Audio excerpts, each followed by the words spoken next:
అందరికీ నమస్తే. Welcome to Srivalli's recipes. ఈ రోజు వీడియోలో బ్రేక్ఫాస్ట్ గానైనా స్నాక్ గా అయినా చేసుకోగలిగే క్విక్ అండ్ ఈజీ రెసిపీ చిట్టి చిట్టి పునుగులను చూపిస్తున్నాం. ఇది పెద్దవాళ్ళకి టీ టైం స్నాక్ గా అయినా పిల్లలకి స్కూల్ నుంచి వచ్చాక స్నాక్ గా అయినా చాలా చాలా బాగుంటాయి. మైదా పిండి లేకుండా బియ్య పిండితోనే అప్పటికప్పుడు చేసుకునే పునుగులు ఇవి. బ్రేక్ఫాస్ట్ కి పిండిలేమీ లేనప్పుడు వీటిని ఇన్స్టెంట్ గా చేసుకోవచ్చు. ఈ వీడియోలో పునుగులతో పాటు ఒక టేస్టీ చట్నీని కూడా చూపిస్తున్నాను.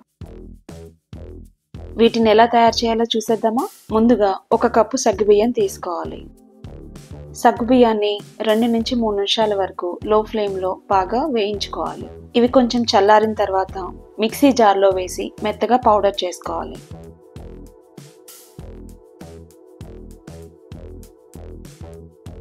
ఇప్పుడు ఒక మిక్సింగ్ బౌల్లో ఈ సగ్గుబియ్యం పొడి, మనం ఏ కప్పుతో అయితే సగ్గుబియ్యం తీసుకున్నామో అదే కప్పుతో 1 కప్పు బియ్యం పిండి, చిటికెడు బేకింగ్ సోడా,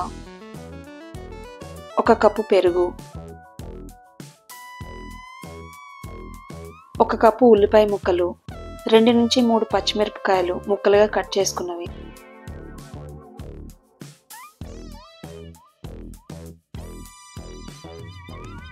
చిన్నగా కట్ చేసుకున్న కరివేపాకు, కొత్తిమీర, 1 స్పూన్ జీలకర్ర, టేస్ట్కి తగినట్లుగా సాల్ట్ వేసుకుని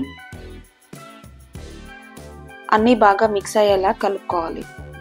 దీంట్లో కొంచెం కొంచెంగా వాటర్ వేసుకుంటూ మనకు పునుగుల కన్సిస్టెన్సీ వచ్చేదాకా కలుపుకోవాలి.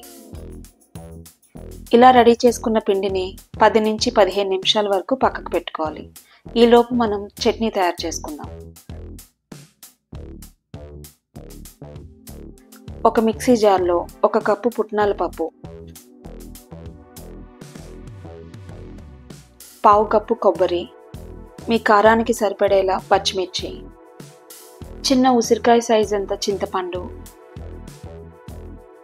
2 వెల్లుల్లి రెబ్బలు, కొంచెం ఉప్పు వేసుకుని మెత్తగా గ్రైండ్ చేసుకోవాలి. ఇప్పుడు ఈ చట్నీ తాలింపు కోసం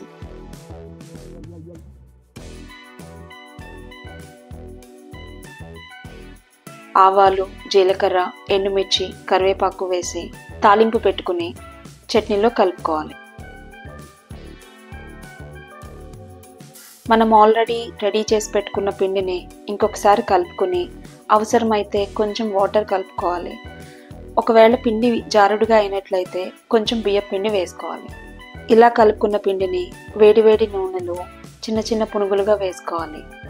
పునుగులు వేసిన వెంటనే గరిటె పెట్టకూడదు, ఎందుకంటే ఇవి ఆయిల్లో విడిపోతాయి.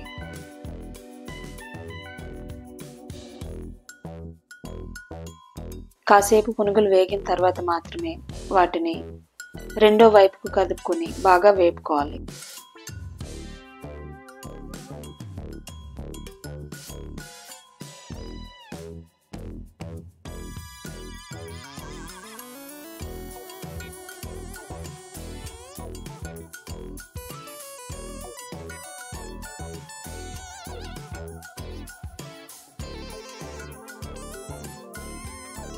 ఇలా వేయించిన పునుగుని ఒక బౌల్లో టిష్యూ పేపర్ వేసుకొని తీసుకోవాలి. అంతే, చిట్టి చిట్టి పునుగులు రెడీ. ఇవి పైకి క్రిస్పీగా లోపల గుల్లగా చాలా చాలా టేస్టీగా ఉంటాయి. మనం రెడీ చేసి పెట్టుకున్న చట్నీలో పచ్చి ఉల్లిపాయ ముక్కలు కూడా కలుపుకొని తింటే చాలా టేస్టీగా ఉంటాయి. ఈ పునుగులను మీరు కూడా ఒకసారి తప్పకుండా ట్రై చేసి మీకు ఎలా వచ్చిందో కామెంట్ సెక్షన్లో షేర్ చేసుకోండి. అలాగే మరిన్ని ఇంట్రెస్టింగ్ రెసిపీస్ కోసం ఛానల్ని సబ్స్క్రైబ్ చేసుకోండి. Thanks for watching.